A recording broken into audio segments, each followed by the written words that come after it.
Here joined by Richard Fuller, the Shadow Chief Secretary. I almost promoted you to the government then. Shadow Chief Secretary to the Treasury. Darren Jones, opposite number. You've been talking to Darren Jones, I know. Richard Fuller, snap verdict on what you heard. Well, bad right now.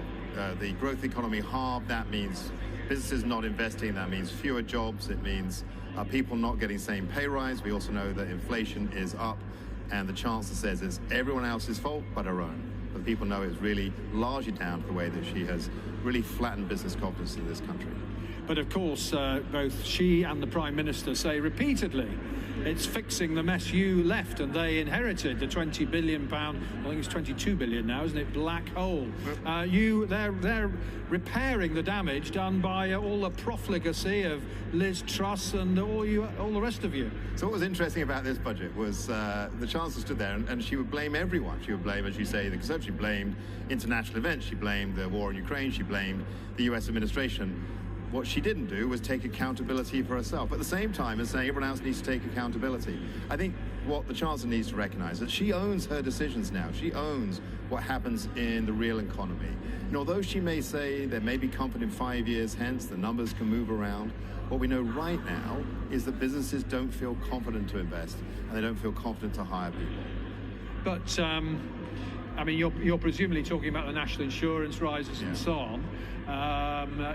What about the increase in the national minimum wage? I mean, are you against that as well? No, I was a big fan of actually introducing the living wage under the last Conservative administration, and I've tried to persuade my Conservative colleagues that was a good thing. It's a good thing if people can earn more money and have a job. The problem is if you push too far, too fast, you end up with a situation that people can't get jobs because companies don't have the money to employ them. And what the October budget did, and we can see the impact now, is it squeezed the amount of money that businesses had by taking more and more and more money away from them in taxes, which means that chance of that well-paid job has gone down, which is why the forecast for unemployment has gone up.